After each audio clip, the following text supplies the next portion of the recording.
उस मुल्क की सरहद को कोई छू नहीं सकता जिस मुल्क की सरहद की निगहबान हैं आंखें। लेकिन वहां पर क्या हो जहां पर मुर्दों की आंखें ही निकालकर बेच दी जाती हो। अलीगढ़ में पोस्टमार्टम करने वाले से लेकर डॉक्टर तक के इस रैकेट के आंखों के धंधे की आइए करते हैं तफ्तीश।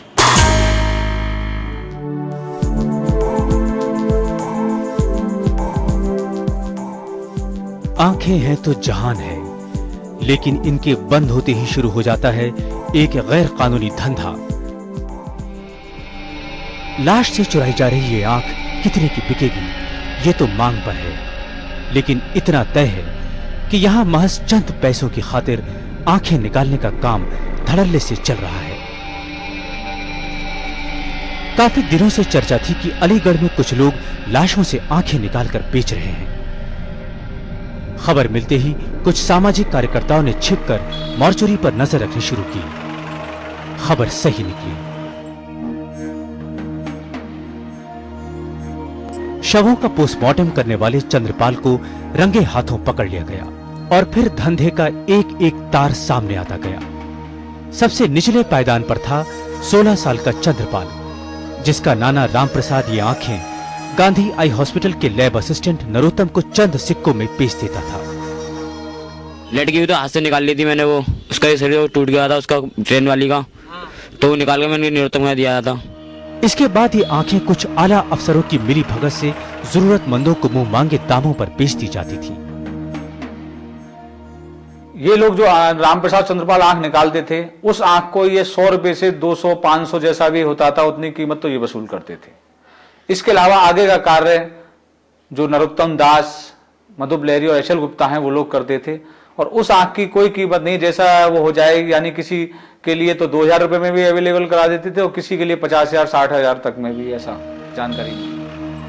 आंखों की सौदेबाजी की खबर फैलते ही अलीगढ़ में कोहराम मच गया। अस्पताल के प्रशासक सहित 5 लोगों के खिलाफ एफआईआर दर्ज की गई। 3 को जेल भेजा गया और 2 को निलंबित किया गया। इस तरह प्रशासन ने पूरे प्रकरण को संभालने की कोशिश की। थोड़ी सी नेग्लिजेंसी उनकी थी, कर्मचारियों की, कांस्टेबल्स की, कि उन्होंने पूरी तरह से सतर्कता नहीं बरती। लेकिन लाश के ऊपर कई लोग उसमें कार्य करते हैं, तो इसके दौरान यदि कोई लापरवाही हुई तो उसके लिए सजा दे दी गई है, लेकिन क्रिमिनल ऑफेंस कोई नहीं बनता इसमें। नेत्रहीनों और आंखों की बीमारियों से परेशान लोगों की तादाद के मुकाबले में नेत्रदान करने वाले और उपलब्ध आंखें बहुत ही कम हैं। शायद यही वजह है कि इस बाजार में कमाई ही कमाई है। आंकड़ों के मुताबिक विश्व में करीब 4 करोड़ लोग नेत्रहीन हैं और देश में इनकी संख्या करीब 70 लाख है। इनमें से 80% मोतियाबिंद की वजह से नेत्रहीन हैं। इस समस्या के निदान में कॉर्नियल ट्रांसप्लांट बेहद कारगर होता है। इसमें मृत्यु के 6 घंटों के दौरान आंखें निकालकर उन्हें संरक्षित करना होता है। ऐसी आंखें 72 घंटों के अंदर किसी नेत्रहीन व्यक्ति को लगाई जा सकती हैं। उजाले की तलाश में लगभग 1 लाख लोगों को हर साल ऐसी आंखों का इंतजार रहता है, मगर सिर्फ 20 से 22 हजार आंखें ही मिल पाती हैं। यही है आंखों की कालाबाजारी की खास वजह। मानव अंगों के व्यापार को रोकने के लिए बनाए गए ऑर्गन ट्रांसप्लांट एक्ट में अपनी मर्जी से आंखें दान करने के अलावा लावारिस और गैर विवादित शवों की आंखें प्रशासन की देखरेख में निकाली जा सकती हैं, लेकिन इसके लिए भी मृत्यु के 48 घंटों तक परिजनों का इंतजार करना जरूरी होता है। इस कानून के मुताबिक अंग सिर्फ दान किए जा सकते हैं, बेचे नहीं जा सकते। इसके अलावा